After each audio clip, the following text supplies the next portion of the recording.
Pandemic locked me in the house with my cheating wife. Full story. At the time, I, 30M at the time, was happily married to my 30th wife. We had been married around 6 years. I will refer to her from here on as Sarah, not her real name. We traveled, ate together, and spent time together basically every night for the first 6 years of the marriage. During 2019, I started to see some warning signs that, in retrospect, should have told me something was up. In early 2019, I had to be out of town for a work conference, the first time that I had ever been gone overnight from home without her. She immediately suggested that her friend might come visit and even stay over those days. Now, for context, this friend 29M, I will refer to him as Mark, is someone she texted all the time. They were close friends, and I know for a fact had been intimate with before we met. I put my foot down and said no, pointing out he never came over in 6 years except the one time I was gone. While she got mad, she respected my wishes to the best of my knowledge and the scenes from the security cameras. There were other things as well that gave me pause, but for the interest of time I will move on. Now we arrive at the end of 2019. As we are in a movie theater together, I notice her writing messages to someone on her Apple Watch during the movie. This was very unusual for her to do, and the messages, although I can't remember them, were a bit strong for a coworker at a new job, but nothing overtly sexual/romantic. I ask her about it after the movie and she brushes it off. Her behavior changes, sitting away from me on the couch, changing in a different room, and so on. I start to wonder, am I being cheated on or what is being hidden from me? I feel tremendous guilt for even thinking about checking her phone for confirmation, feeling that if I do, and I am wrong, there's no point in continuing to be married. After thinking about it for days, I decide to check in January 2020. Now, her phone is always close by, and I don't know the passcode. Luckily, her watch is accessible, and she made the code our anniversary. Irony abound. What I discover next is horrifying.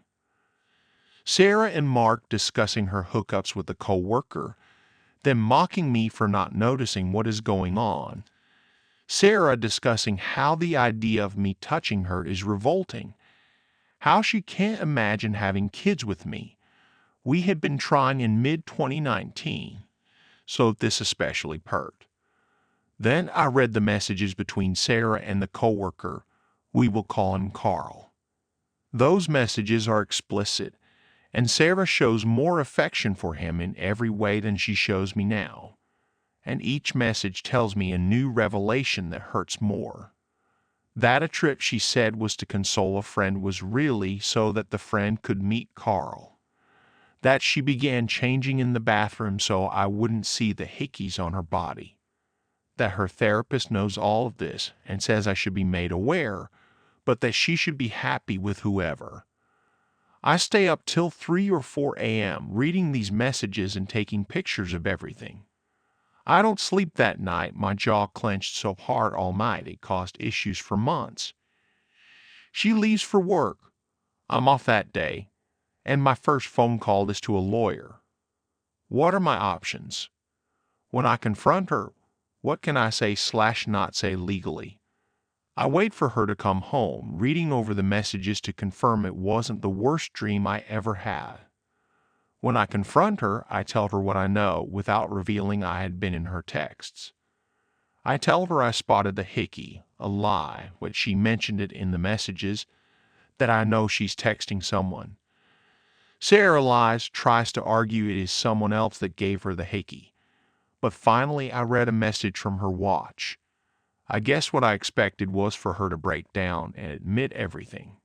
Instead, Sarah explodes in rage that I violated her privacy. The insanity and gaslighting of trying to convince me that I was the bad guy here blew me away. She stormed out of the house and disappeared for 3 days. No communication as to where she was. even though I asked her to tell me where she was staying so I knew she'd be safe. To this day, I only know a small part about where she went or what she did. When she comes back, she tells me she wants to try to fix things and spend some time together. It doesn't go well. I catch her sneaking off to meet with him once again, as she foolishly leaves the watch behind and I can read the messages in real time. I finally tell her in February 2020 that I contacted a lawyer. She insists she won't sign anything until we attend couples counseling. I humor it, but it goes off the rails immediately when, after I explain we're here because she had an affair, that she argues my word choice. Affair was too strong a word. She also lies about the fact that she cheated on me before Carl with a married man, something I discovered at a later date going through her watch once again. She admits her plan was to find an apartment, then hand me papers without me ever knowing what is going on. She even tries to blame the whole affair on me, using in the therapist's view minor disagreements as proof of my cold and uncaring demeanor. One example, I didn't immediately scream at my parents for a Christmas gift she didn't like, or at her parents when they playfully made fun of her. At this point, the decision is made. I need to divorce her, as she will never tell the truth. We agree Sarah will move out of our house, and I even help her find an apartment. Anything to get her out of the house faster. One day in March 2020, I watched the news of COVID come in and all construction work stops. Her apartment was almost ready but was being renovated. Now there's nowhere for her to go. I'm stuck in the house with her from March to June of 2020. For those wondering, she has enough legal knowledge to know that leaving would make her case harder and might still have to pay expenses. Those 3 or so months were hell. Trying to do my job and live in a house with a person who had wronged me and ridiculed me was unbearable at times. We tried, as best we could, to keep it civil and not scream at each other every time we passed each other.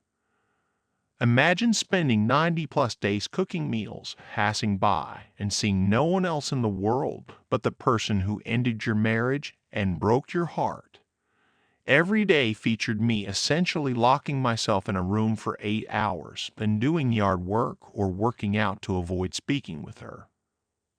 She moved out for the most part in late June once the world started to open up a bit, and had all of her items out by July. Knowing that I wanted the house, she definitely manipulated the situation to her advantage to avoid her being publicly shamed. Her family, to this day, doesn't know what caused the divorce.